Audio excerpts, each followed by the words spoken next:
दोस्तों, welcome to my channel. दोस्तों, मेरी कहानियों को पसंद करने के लिए शुक्रिया, जिनका लिंक मैंने डिस्क्रिप्शन बॉक्स में दे दिया है। दोस्तों, आज की कहानी है काले रूप। यह एक नीता नाम की लड़की की कहानी है। शाम का वक्त था। नीता रोज की तरह आज भी बकरियां चराकर अपने घर जा रही थी।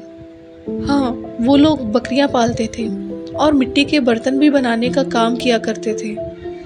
घर की आर्थिक हालत अच्छी नहीं थी। घर में माता पिता व दो छोटी बहनें और एक छोटा भाई था। नीता सबसे बड़ी थी।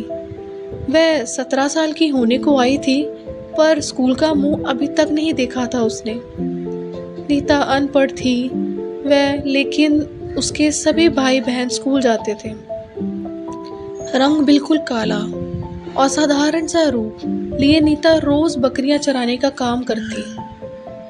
ऐसा रंग और रूप लेकर आई है, ना जाने कौन ब्याह करेगा इससे।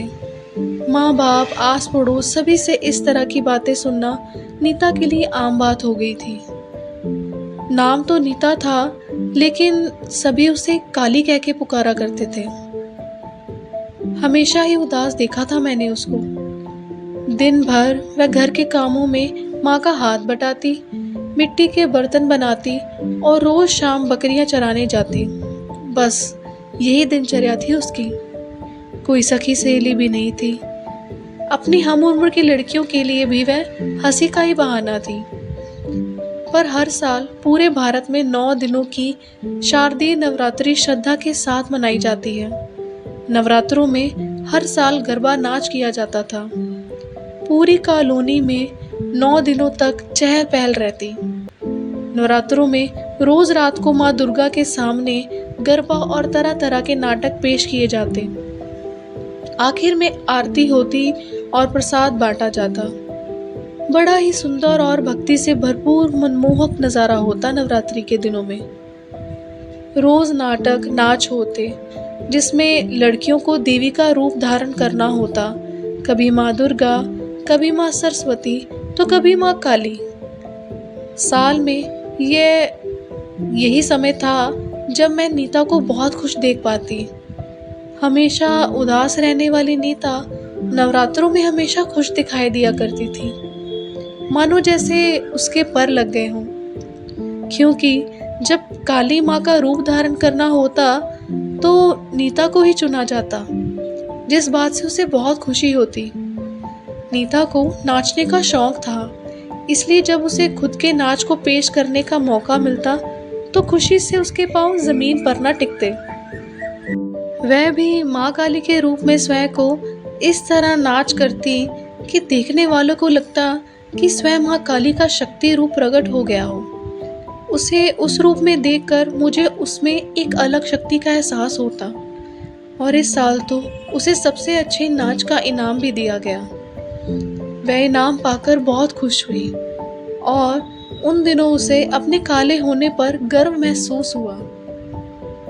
सोचने वाली बात है कि वही नीता जो हमेशा अपने काले रंग की वजह से हंसी की वजह होती, उसी काले रंग की वजह से ही उसे माँ काली के रूप के लिए चुना गया और वह अपनी नृत्य कला को पेश कर पाई।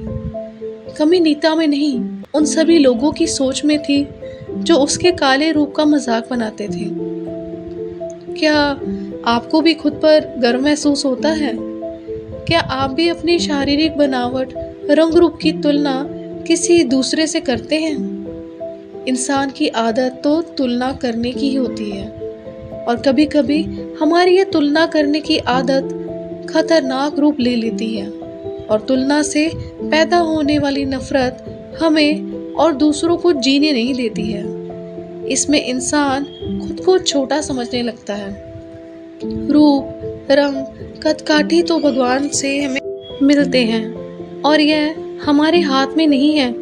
कमियां किसमें नहीं होती, परन कमियों के अलावा बहुत सी ऐसी खूबियां होती हैं जिन्हें हम नज़रअंदाज कर देते हैं।